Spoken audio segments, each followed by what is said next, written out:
यह एक पागल औरत है जो प्रेग्नेंट होती है। वह मंदिर में जो भी मिलता है उसे खाकर अपना गुजारा करती है। उसका पूरा परिवार एक हादसे में मारा गया था, तभी से वह पागल हो गई। एक दिन वह जंगल में दर्द से तड़पने लगती है क्योंकि वह बच्चे को जन्म देने वाली थी। माता पार्वती से उसका यह कष्ट देखा नहीं जाता। वे अपनी शक्ति से उसके लिए एक झोपड़ी बना देती हैं। फिर माता पार्वती खुद एक साधारण औरत का रूप धारण कर उसके बच्चे का जन्म करवाती है। फिर जब लड़की हुई तब माता पार्वती ने उस बच्ची का नाम वैष्णवी रखा। जिसके बाद माता पार्वती उस बच्ची को उस पागल औरत के साथ मंदिर में छोड़ देती है। वहाँ के दयालु पंडित उस औरत से कहते हैं कि वह बच्ची को अपनी गोद में ले ले, लेकिन उस औरत को कुछ समझ नहीं आता, यह भी कि यह बच्ची किसकी है और वह खुद कौन है। वह बच्ची को लेने से इनकार कर देती है। वह वहाँ से भाग जाती है। मंदिर का पुजारी बच्ची को गोद में ले लेता है और मंदिर का दूसरा पुजारी बच्ची को दूध पिलाता है। उसके बाद मंदिर के दोनों पंडित मिलकर उस बच्ची को पालने का जिम्मा उठाते हैं। उधर उस पागल औरत को भले ही कुछ समझ न आता हो, लेकिन उसके भीतर की ममता उसे बार बार उस बच्ची की ओर खींच लाती है। जब कुछ दिन बाद छोटी बच्ची बड़ी हो जाती है तब वह मंदिर के सामने फूल बेचकर अपना गुजारा करने लगती है। एक दिन वह बच्ची पुजारी के साथ एक टोल में पानी भरकर अपनी माँ को नहलाने के लिए जाती है। पुजारी उस औरत पर पानी छिड़क देता है, जिससे वह औरत गुस्से में आ जाती है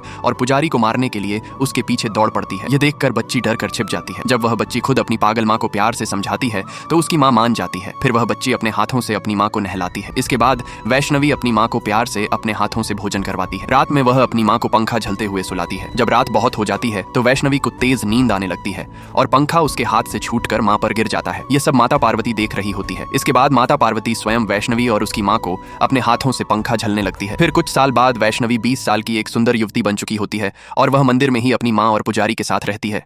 के अगले पार्ट के लिए कमेंट में पार्ट 2 लिख दें और वैष्णवी की तरह अपनी माँ को प्यार देने वाले चैनल को सब्सक्राइब कर दें।